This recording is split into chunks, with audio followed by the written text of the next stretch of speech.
17º domingo del tiempo ordinario, ciclo C, 24 de julio del 2022. Lucas capítulo 11, versículos 1 al 13. En el primer punto meditamos. Un día Jesús estaba orando en cierto lugar y cuando terminó, uno de sus discípulos le dijo: Señor, enséñanos a orar, así como Juan enseñó a sus discípulos. Él les dijo entonces: Cuando oren, digan: Padre, santificado sea tu nombre, que venga tu reino, danos cada día nuestro pan cotidiano, perdona nuestros pecados, porque también nosotros perdonamos a aquellos que nos ofenden, y no nos dejes caer en la tentación. Lucas nos revela la verdadera génesis de esta oración. El Padre Nuestro nace de la oración de Jesús.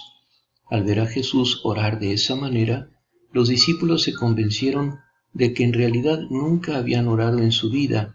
Concibieron un gran deseo de aprender a orar y Jesús satisfizo este deseo entregándole su propia oración. Porque el Padre Nuestro debe leerse exactamente así, como la oración de la cabeza que se extiende a todos los miembros y se convierte en la oración de todo el cuerpo que es la Iglesia. El Padre Nuestro es la ola de la oración de Jesús que se extiende a lo largo de los siglos y crece gradualmente, recogiendo cada voz, cada súplica, cada grito que los hombres lanzan mirando hacia arriba, aunque sin saber a quién. Hay una gran similitud entre el Padre Nuestro y la Eucaristía. En la Eucaristía se perpetúa el Jesús que se da al Padre por los hombres, que sirve. Yo estoy entre ustedes como el que sirve. En el Padre Nuestro se perpetúa la presencia de Jesús que ora. Yo estoy entre ustedes como el que ora. Siempre vivo para interceder por nosotros.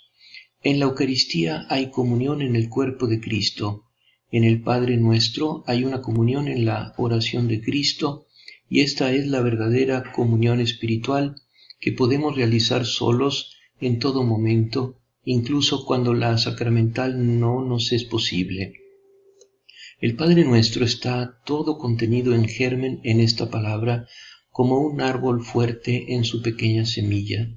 Es comprensible que un santo, después de horas y horas que se había puesto a meditar sobre el Pater, cuestionado en qué punto estaba, respondiera que se había quedado quieto a la primera palabra.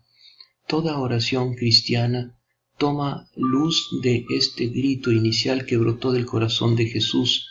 Es la voz de un hijo que sabe a quién le está hablando. Es también movimiento, además de voz, porque quien la pronuncia es como si se arrojara en los brazos de Dios, como lo hizo San Francisco de Asís, cuando, abandonando el mundo, exclamó: De ahora en adelante solo quiero decir: Padre nuestro que estás en los cielos. Pero debemos continuar. La segunda palabra del Padre Nuestro dice: Santificado sea tu nombre.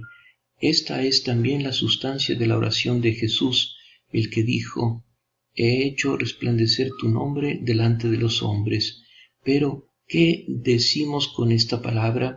Quizás que Dios no es lo suficientemente santo y que necesita ser santificado por nosotros, pero Él es la fuente de la santidad, Él es el 3 veces santo, todos lo saben.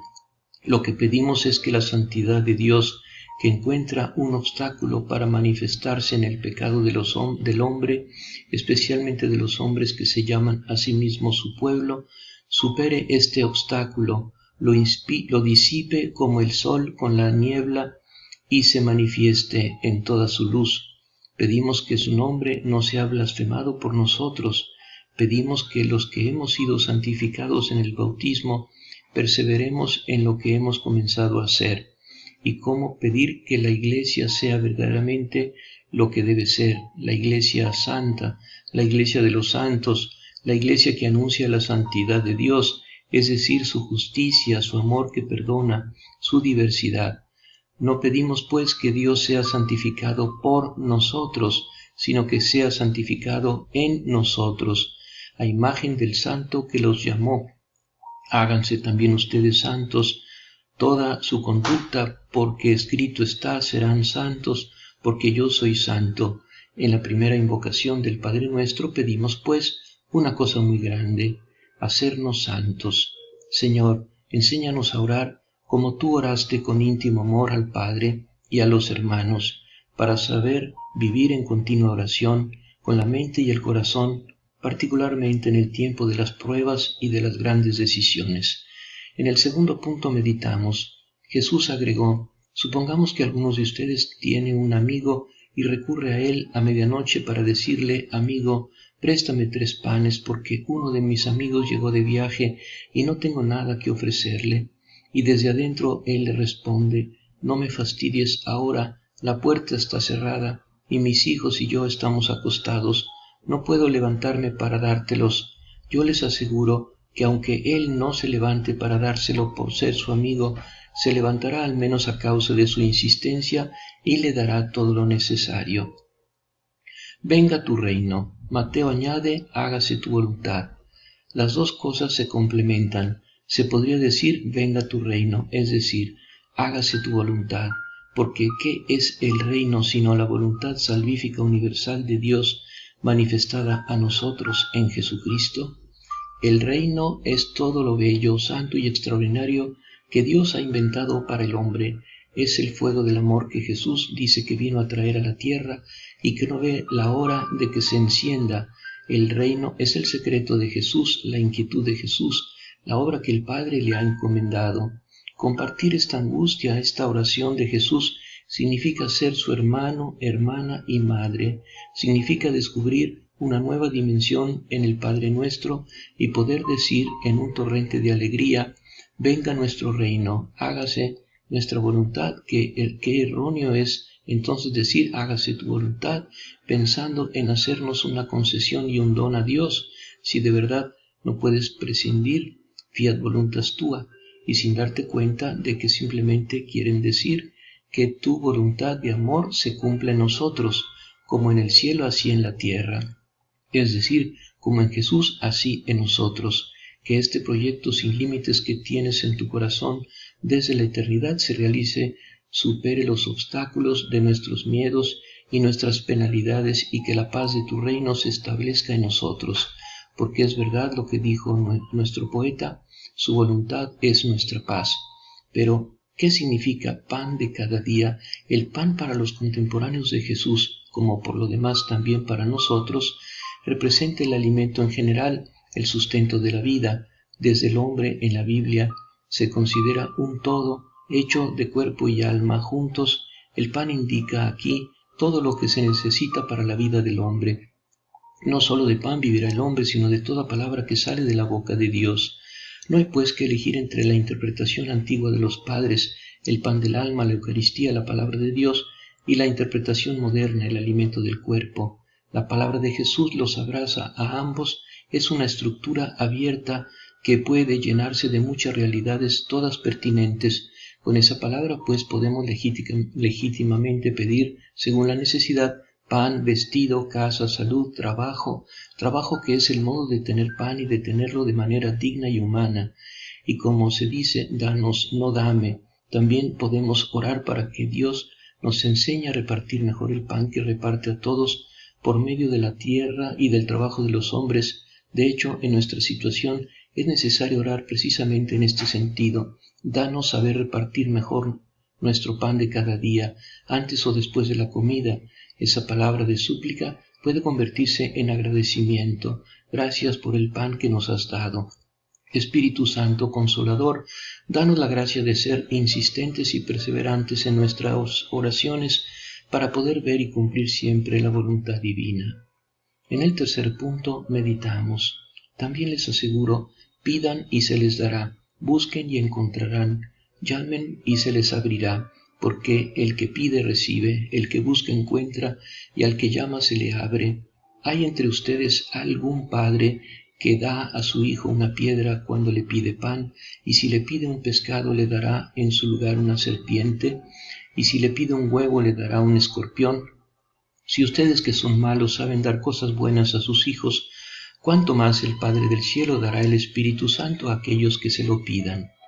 Podemos, se decía, pedir también el pan que baja del cielo, el pan de vida, el pan que es Jesús, en fin, la Eucaristía, la palabra de Dios, el Espíritu Santo. ¿Qué padre, continúa el Evangelio de hoy, si el Padre le pide pan, le dará una piedra? ¿Cuánto más su Padre Celestial dará el Espíritu Santo a los que se lo pidan? El Espíritu Santo también está incluido en el pan. La penúltima pregunta del Padre Nuestro en Lucas suena así: y perdónanos nuestros pecados para que también nosotros perdonemos a cada uno de nuestros deudores. Es la única pregunta en la que no solo pedimos algo, sino que también prometemos algo, perdonar a nuestros hermanos. Es la única pregunta también que Jesús se cuida de comentar al terminar la oración. Si perdonan a los hombres sus pecados, su Padre Celestial también les perdonará a ustedes. Pero si no perdonan a los hombres, ni siquiera su Padre les perdonará sus pecados. Está claro, hay una condición específica. No se puede recitar el Padre Nuestro con resentimientos en el corazón, sin perdonar, sin condenarse a uno mismo. En estos casos es necesario dar la vuelta a las peticiones y orar así: ayúdanos a perdonar a nuestros deudores, como tú has perdonado nuestros pecados. El deseo de perdonar ya es perdón, y basta seguir diciendo el Padre Nuestro, esperando llegar a ser misericordiosos como el Padre es misericordioso. No nos dejes caer en la tentación. Mateo explica qué es la tentación añadiendo: mas líbranos del maligno. Es el tipo de tentación que Jesús sufrió en el desierto, la tentación objetiva que no parte de nosotros. Dios no tienta a nadie al mal, sino del enemigo o de las cosas, no la tentación subjetiva que proviene de nuestras malas inclinaciones. Es la tentación que es capaz de poner en duda la paternidad y bondad de Dios y por tanto hacer que nos alejemos o nos cansemos de Él.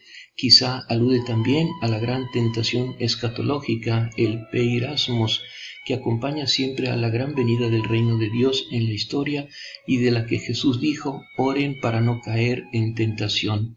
Dios no nos induce ni siquiera a esta tentación objetiva, porque Dios sigue siendo lo que sentimos al principio, Padre, pero puede verse obligado precisamente por su paternidad a ponernos a prueba para ver qué hay en nuestro corazón, para hacernos crecer, podando todo lo superfluo en nosotros y en toda la Iglesia.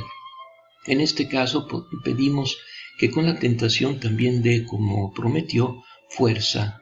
Dios es fiel y no permitirá que sean tentados más allá de sus fuerzas, pero con la tentación también les dará la salida y la fuerza para soportarlo. Decir que el Padre Nuestro es Jesús que ora en nosotros significa decir que el Espíritu de Jesús ora en nosotros. Dios ha enviado a nuestros corazones el Espíritu de su Hijo que clama: Abba, Padre. Es el Espíritu Santo quien nos hace capaces de entonar el Padre Nuestro. Siempre ha sido vergonzoso que no se mencione al Espíritu Santo en el Padre Nuestro. Parecía una omisión grave en la antigüedad. Incluso se intentó remediar esta brecha con una variante que, en lugar de el pan nuestro de cada día, dánoslo hoy, decía: tu Espíritu venga sobre nosotros y nos purifique. Pero realmente no hay necesidad. El Espíritu Santo no está en la oración porque está en el orante. No está entre las cosas que se piden porque es Él quien pide. Ni siquiera sabemos qué conviene pedir, pero el Espíritu mismo intercede por nosotros con insistencia, con gemidos inexpresables. Sin el Espíritu Santo, decía San Agustín, se grita en vano. Abba, quien sea que lo grite. María, Madre nuestra, aumenta nuestra fe para que nuestra oración esté siempre llena de esperanza en Dios Padre, que está siempre dispuesto a darnos lo que es bueno para nosotros sus hijos. Amén.